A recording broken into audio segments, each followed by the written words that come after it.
was one driver I'd been familiar with for a number of years, even before his arrival in Formula One. We all had at McLaren.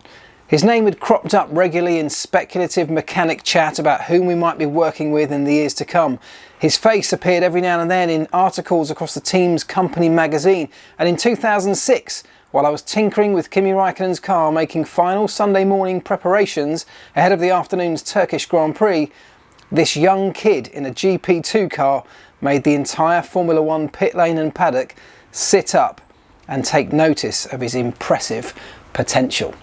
I am, of course, talking about Lewis Hamilton and the days and weeks that led up to his arrival in Formula One. It's a really fascinating story, and I feel like I had a fairly unique and quite privileged position in that whole thing.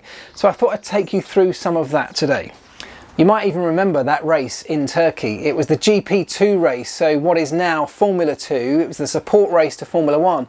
And Lewis was racing back then. He was fighting for the championship, got spun round quite early in the race and ended up pretty much towards the back, and then spent the rest of that particular race fighting his way through the field in the most impressive fashion that genuinely we all stopped working to watch on the garage monitors what he was doing, because we didn't normally take much notice of the GP2 race or pay much attention to it. But that day he was so standout impressive with his moves in a car that was, of course, equal in terms of technology to everybody else, fighting his way back up right towards the front. It was brilliant to watch, and perhaps a sign of things to come.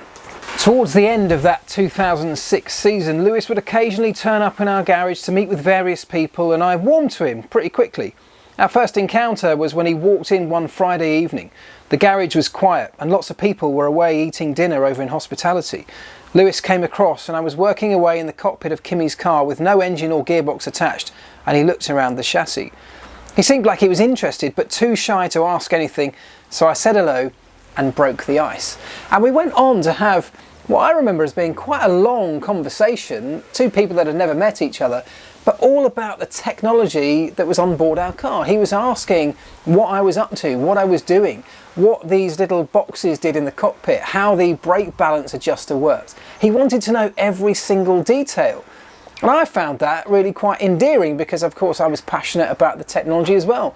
And to hear a driver be so interested in what I was doing was actually quite unusual.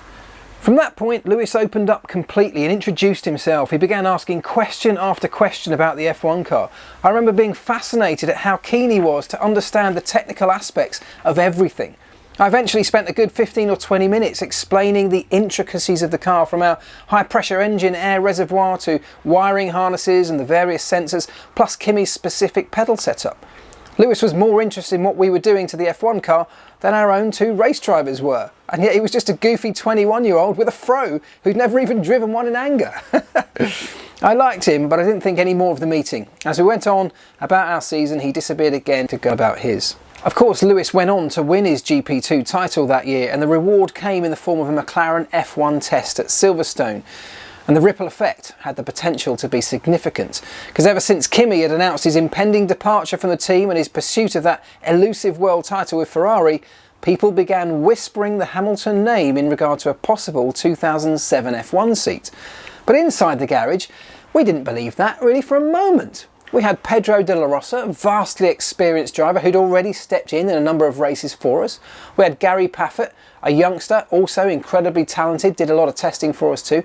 We were almost convinced that one of those would take the seat. Don't forget, we had Fernando Alonso, the world champion, coming to join us for 2007. Surely the mighty McLaren, this McLaren with all the success, all the history of having the very best drivers available, surely they weren't going to turn to this young kid who'd barely even seen a Formula One car, let alone driven one. The test team reported good things back from Silverstone, and Lewis's lap time seemed to back up his ability. But even so, I think we all believed the drive would go to Pedro de la Rosa. Genuinely, that's what we thought. In late November, the McLaren race team set off for a week of physical preparation and general team building at the Olympic Training Centre in Finland. It was a new initiative at the time and part of McLaren's innovative push to improve human performance as well as our technical excellence, and it gave us all a chance to relax and enjoy ourselves away from the racetrack and factory. Pedro and Gary Paffett and other test drivers were joining us for the week, but the big announcement was made just a day or two before our departure, and we all learned, along with the world, that Lewis Hamilton would be racing alongside Fernando Alonso the following season. This was huge news and a massive shock to us all. Most people, I'm sure, couldn't help but feel huge sympathy towards the ever cheerful Pedro. We all flew from London to Helsinki together and then hopped onto a small propeller-driven plane and headed north into the snow-covered forests of western Finland towards our destination. The mood was one of bewilderment.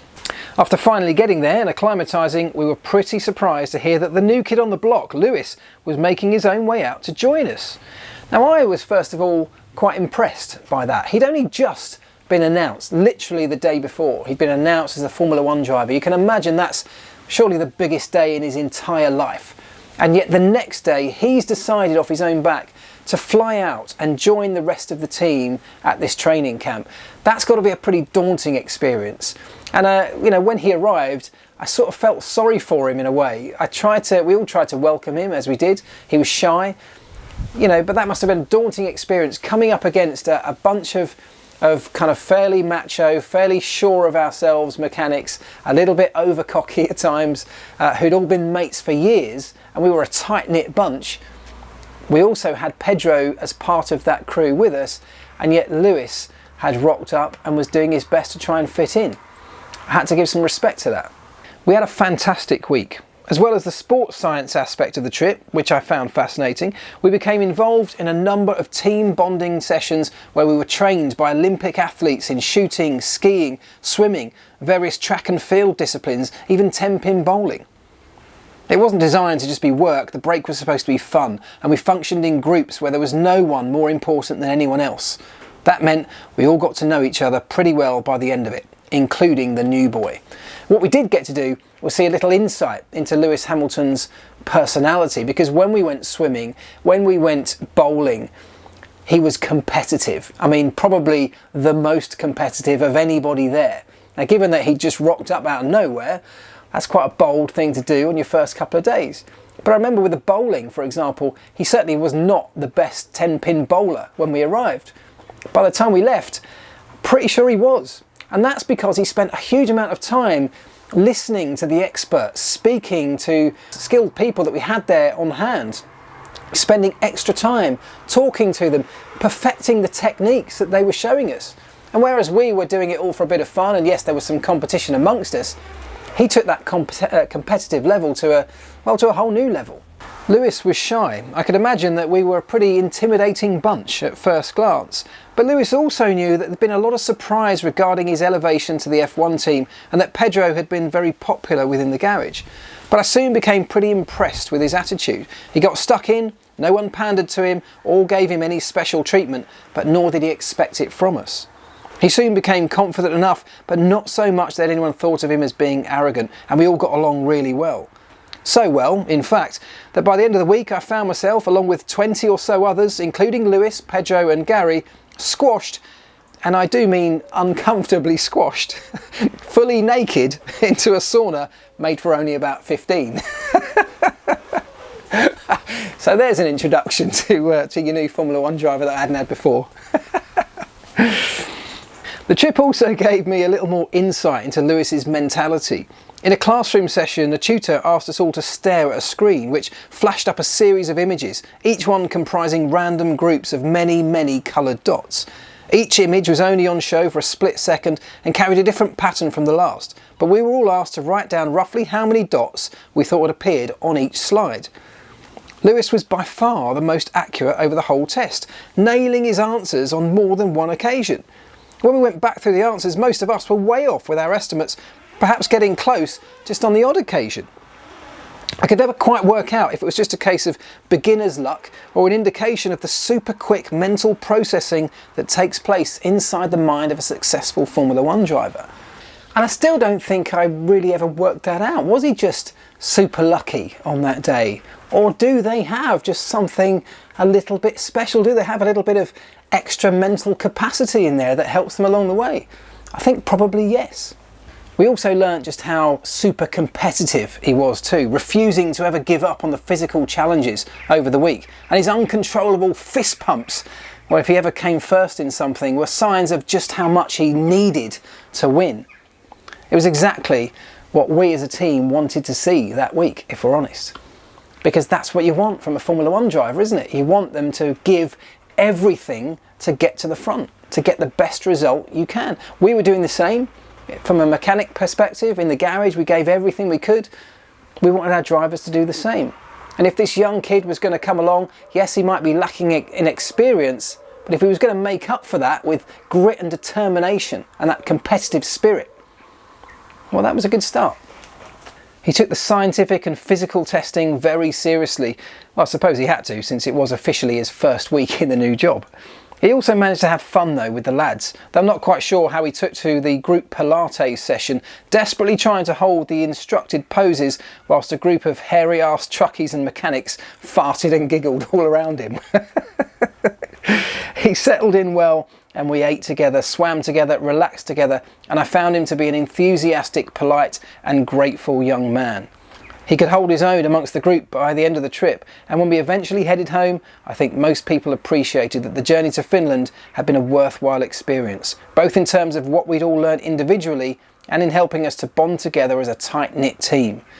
Little did we know that our unity would be tested to its absolute limits over the coming season in 2007. Wasn't it just?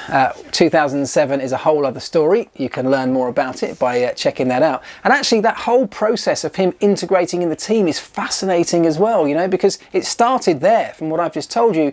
But even after that, the battles within the team of who was going to run Lewis's car, bearing in mind the other new driver we had was the world champion, Fernando Alonso. There were fights internally over who was going to have which driver. And they weren't fighting for Lewis in the beginning, I can tell you that. He's been an amazing, amazing star of our sport. And when I think back, and even just reading that back to you now, brings back even more memories of those early signs, you know, of how passionate he was, how dedicated he was, how willing he was to go the extra length to find a little bit of advantage, even if it was only tiny.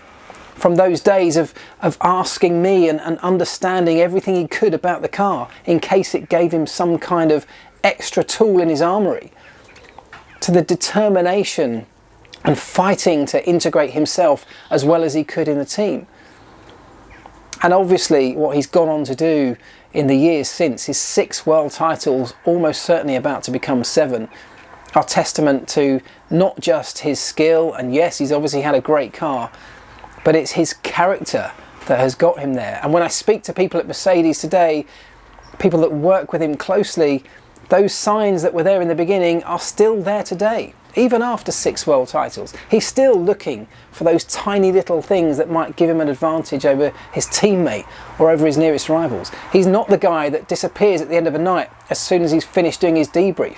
He's there looking through data, looking for anything that might help him.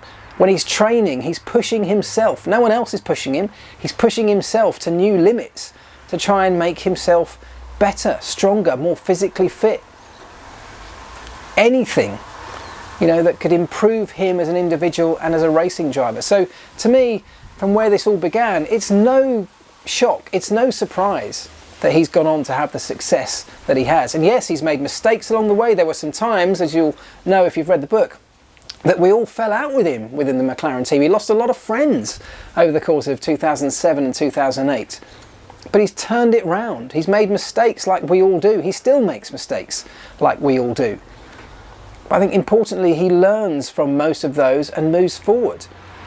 And what I think I'm impressed and I respect most about Lewis Hamilton is his attitude to constantly improve himself even after all these years is something that some of the youngsters coming into the sport could definitely take a lot from taking on board themselves. I think he deserves a lot more respect than he gets, if I'm honest, and it was really interesting to be there when it all began. There you go, that is another Tales from the Treehouse done. Let me know if you've enjoyed it by giving it a thumbs up. If you haven't subscribed to the channel yet, please do, I'd really appreciate that.